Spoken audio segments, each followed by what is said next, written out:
let's get our Sheryl Underwood Radio news from Courtney Black with the facts. Thank you, Sheryl. Now, before I get to all the chaos in Washington, there's an average of 1,000 plus COVID deaths per day in the U.S., y'all. Let's not forget about this. The Centers for Disease Control and Prevention have warned that the death toll could exceed 430,000 by the end of January. At least 52 cases of that coronavirus variant that was found in the UK have now been found in the U.S. President-elect Joe Biden will nominate Judge Merrick Garland as his Attorney General. Barack Obama had actually nominated Judge Merrick Garland for the Supreme Court, but he was turned down because, you know, the Republicans. We won't have that problem anymore. Okay, moving on. Democrat Jon Ossoff did defeat Georgia Senator David Perdue. Yes, it is official. Now, with Ossoff and Warnock taking both Georgia seats, they have turned that Senate blue. This now solidifies that Kamala Harris will be the Democratic tiebreaker in a 50-50 Senate split. Of course, it's after she's sworn in as Vice President January 20th. All right, on to the riots that took place at the Capitol building in Washington, D.C. A growing number of Republican leaders and cabinet officials have told CNN they believe Trump should be removed from office before Biden's January 20th inauguration. They said this means even if you have to invoke the 25th Amendment or disqualify him from ever holding office again. Several White House staffers have resigned, the first being Mitch McConnell's wife, Elaine Chao, who was the transportation secretary. Others include Trump's deputy national secretary advisor, Matt Pottinger, Stephanie Grisham, who is the chief of staff to Melania Trump, the first lady. Now, I commend the people taking swift action and the people who have spoken out against Trump inciting this riot. And these are people that I have huge disdain for, like Mitch McConnell, Bill Barr, Lindsey Graham, and even the outgoing Georgia Senator Kelly Loeffler. They all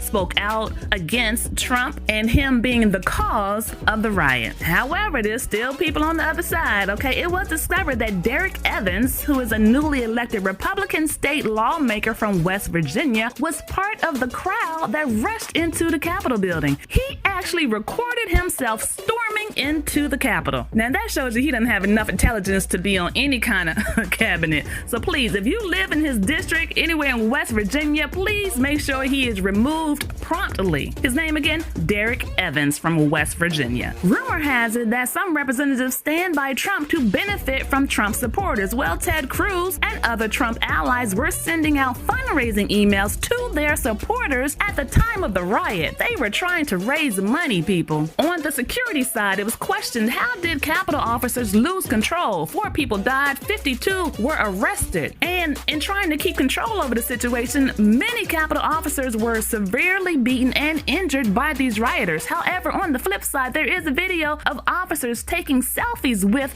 right-wing rioters and also removing the barricades to allow these rioters that initial entrance onto the Capitol steps. In response to the Capitol's police lack of control over the situation, Nancy Pelosi has called for the resignation of U.S. Capitol Police Chief Stephen Sund. The House Sergeant of Arms will also be submitting his resignation. Unlike the Black Lives Matter protests, Trump initially rejected requests to send in the National Guard. It was Vice President Mike Pence who eventually approved the request. As I stated earlier, many are calling for Trump's resignation or removal. Pelosi has stated that Congress may impose the 25th Amendment, and that removes a president from office who was unable to do his job. It was originally written in case of a medical condition. However, the 25th Amendment does require that the vice president, in this case Mike Pence, and a significant number of congressional members send a letter to the president stating they are invoking the 25th Amendment. Now, the president has to reply by either stating yes or no. As I said, it was normally done because of a medical condition, and the president would say yes. However, this is where the problem lies with Trump.